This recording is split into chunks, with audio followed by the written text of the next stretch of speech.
So enjoying a totally beautiful afternoon here in the shop. It's like 75 degrees, low humidity. We've been it's been brutally hot here, just like the rest of the country, and we're not geared to that here. At least I'm not. Every winter I tell myself I'm gonna like hot weather better, and I don't. So let's look at what we got going on here. This is a hot oil roll for a local manufacturing company, and they make a web sheet that is made out of, they make flashing. So they are having problems with this roll, and they wanted me to take a chip on it to get rid of some of the dings and dents. And I suspected it was probably had a hook in the middle of it, and it definitely does. I definitely called that. So we're just cruising along here. That's 37 RPM. It's 8 thousandths per revolution feed. We're not in a hurry. If anybody, you guys have ever turned big rolls, you know how easy it is to get them to chatter and vibrate and harmonics. So we're going slow. I've got a piece of high-speed steel in it I dug out of my toolbox that I've had for a long time. I just actually rubbed it with a sharpening stone and honed it up, and she's cutting them in. We're not forcing it. We're going real slow. You know, I'm going to be doing some other stuff, but I wanted to get it set up to let it run while I was doing a couple of other tasks here nearby. So we've got the spinner chuck deployed, and the reason is the stub ends are hollow because this is a hot oil heated roll, and it passes through and goes out the other end, so both ends are hollow. So I put the spinner chuck in to grab it. I got those dialed in with about 2.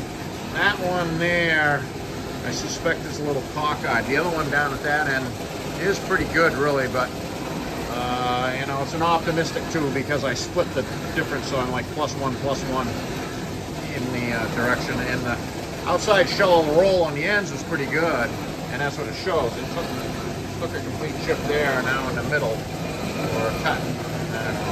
70% of the way around, but that is only 10 thousandths aside, so you know we're crossing our fingers. What's this contraption here?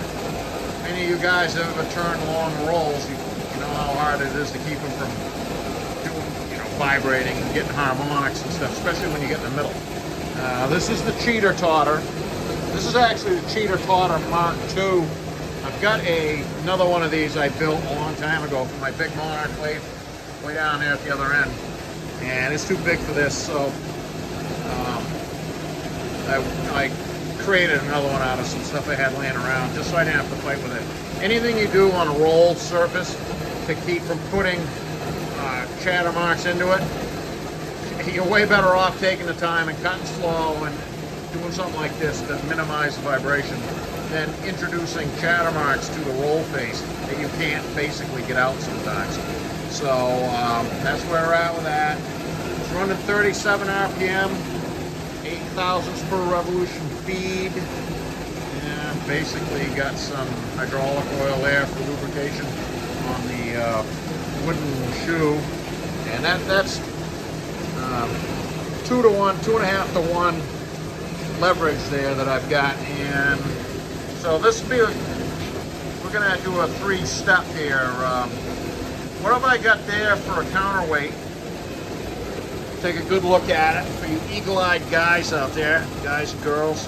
Tell me what that is, and what's your speculation on what it's going to take to clean that roll up? Knowing that that's 20, we'll see. I won't mess with you. If you hit it, you hit it. And then we'll go over here. So I'm letting that run. I got this staged up on purpose because I got something going nearby, and this will show up on my Instagram page, which is Austin lowercase machine, all lower caps. What's this mystery? I'll say it's GM axle right off. And I'll take a good look. You can count the bolts, but what is this axle specifically? And you can see how the suspension mounts up. A lot of you should be familiar with that. We'll look at this axle. Is another tell, definitely. So yeah, just having a little fun with some stuff this afternoon. I'm going to get to work on cleaning that axle housing out. I've got the innards for it outside cleaned up, and they're marinating in the sun. So yeah, just a little you find fun where you make it. I enjoy working on, I enjoy working in my shop. I make fun of it. I have fun with it too. So thanks for watching, and hit subscribe and like, please.